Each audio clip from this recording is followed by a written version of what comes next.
안녕하십니까. 하자보수 협동조합의 최형식입니다. 오늘도 날씨가 흐리네요. 이건 제가 여태까지 살아오면서 장마를 이렇게까지 것이 없었죠. 나만 그런 게 아니겠죠. 좀 힘드네요. 코로나로 힘든 거야. 너나 할 거 없이 다 힘든 거고, 장마까지 이렇게, 날씨까지 이렇게, 비 오는 날이 길어지고 하다 보니까 여러 가지로 컨디션도 그렇지만은 제 같은 공사하는 사람들 입장에서는 공사 스케줄이 또 너무 엉켜서 너무 힘듭니다, 사실. 오늘 여러분들과 나눌 유튜브의 영상물의 주제로 삼은 것은 하자보수 보증금보다 보수 공사비가 더 나오면 어떻게 합니까? 라는 질문을 이런 일을 하다 보면 참 많이 듣게 됩니다. 그러면 저희 대답은 항상 일률적이고 정해져 있습니다. 하자보수 보증금보다 보수 공사비가 더 나오는 사례는 없습니다. 라고 안내를 드립니다. 그런데 저는 정말 그런 사례를 본 적이 없었어요. 과거에 아주 특별한 경우로 전라남도 순천에서 그거는 소형 아파트였었는데, 거기는 좀 하자보수금보다 조금 오바되는, 상회하는 그런 정도의 보수공사를 해야 될 현장이 있었긴 했습니다. 근데 그거는 그때만 해도 이런 사례도 있구나 하는 정도였었지 그게 심각성을 느끼지 못했었는데, 하자보수비 플러스 건축주가 또 일부 공사를 해준 부분도 있고 그래가지고 원만하게 정리가 됐던 사례가 있는데, 이번에 지금 이 동영상을 통해서, 유튜브를 통해서 소개해드릴 이 현장을 소개해드릴까 말까 하고 잠깐 망설이기까지 했어요. 왜냐면은 혹시 여러분들이 오해를 할 수도 있겠다, 이런 사례가 많이 있어서 보수공사 비용이 하자보수 보증금보다 상회하는 그런 정도의 공사비가 나오는 현장도 많이 있겠구나 라고 오해를 혹시 하실까 싶어서 이거를 소개를 시킬까 말까 했는데, 그래도 이런 사례도 있다라는 정도로 안내하는 차원에서 결정하고 이렇게 소재로 삼았습니다.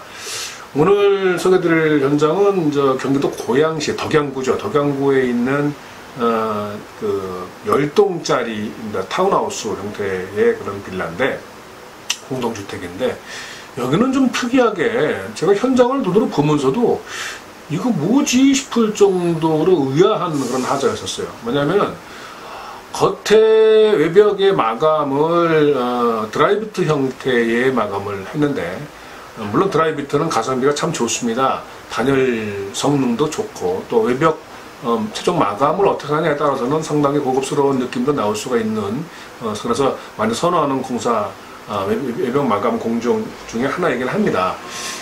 근데 드라이비트는 그렇지만 가성비가 좋고 그런 장점만 있는 것은 아니고, 시간이 지나면서 드라이비트는 하자의 발생 상황이 좀 많이 노출되게 되죠. 왜냐하면 균열이 생긴다거나, 또는 물딩이나 또는 어떤 매지 부분에서 탈락이 생겨가지고 그 속으로 빗물이 침투하면은 드라이비트는 당연히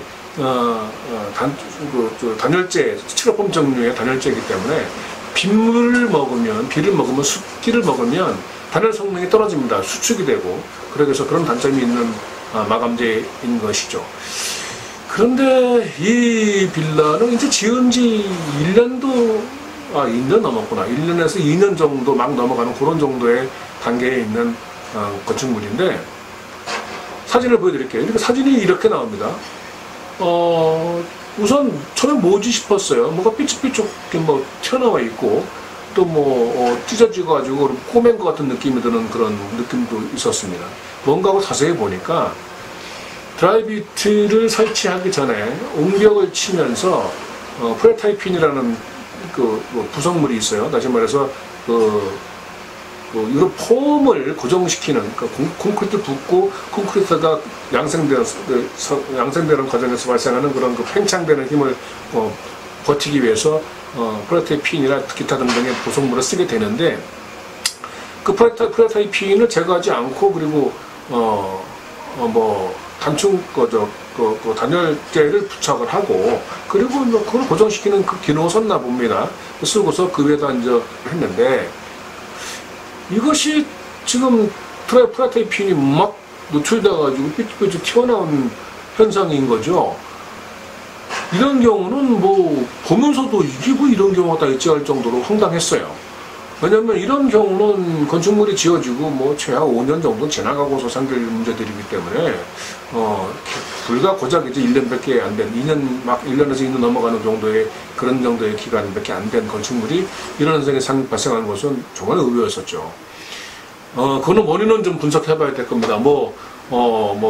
다시 말해서 우레탄 포함 종류를 사용한 자재 같은데 그 자재의 하자가 있었는지 아니면 그 위에 화면이 잠시 끊어졌다가 이어지게 되네요. 이게 카메라에 배터리가 다 된 것을 모르고 있다가 다시 한번 촬영을 중단했다가 다시 하게 되는 그런 상황입니다. 이것도 관리를 좀 해야 되겠네요. 이 얘기를 이어서 한다면은 어쨌든 여기에 지금 이 빌라의 외부 마감재로 선택된 그 자재는 우레탄 계열의 보드입니다. 단열 성능도 매우 우수하고 또 다른 그 드라이비트에 채택되는 다른 단열재보다도 상당히 우수한 자재를 선택한 것으로 보여지는데 왜 이런 현상이 생기는지는 좀 분석을 해봐야 되겠죠. 전문적인 하자 조사를 통해 가지고 제품 자체에 하자가 있었던 건지 아니면 시공성에 문제가 있었던 건지는 좀 조사를 해봐야 될 문제인데 원인이 어떻다 치더라도 입주민들 입장에서는 이게 좀 황당한 경우겠습니까? 이런 경우를 입주민들이 예상하고 집을 산 것도 아닐 테고 그렇기 때문에 이 부분에 대해서는 입주민들의 의견이 상당히 이제 반영이 돼야 될 텐데 건축주분의 생각은 이렇더라고요.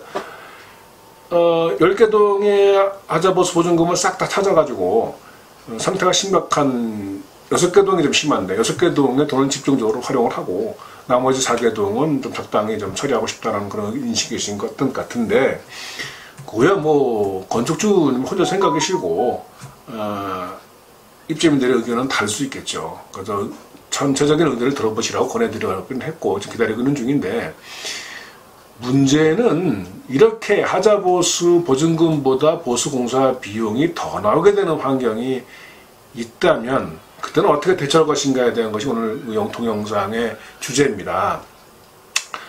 다행히 건축주분이 추가되는 공사비에 대해서는 부담해 주신다면 큰 문제가 안 되겠지만 그런 것을 기대한다는 것은 솔직히 쉽지 않고 대개의 경우 이럴 때는 어쩔 수 없이 민사소송을 제기해야 되겠죠. 민사소송을 제기하게 되면 여러분들은 상당히 어렵게 생각할 수도 있겠지만 사실은 또 그것도 그렇게 어렵진 않아요. 왜냐하면 대강의 구조를 말씀드린다면 민사소송은 약 2년 정도 짧게는 1년 반까지도 되긴 하지만은 보통의 경우 2년 정도 소요된다고 보시면 되고 소송 비용은 10세대나 15세대 정도의 빌라를 기준으로 볼 적에 약 한 2천만 원 정도가 소요된다고 보시면 되겠습니다.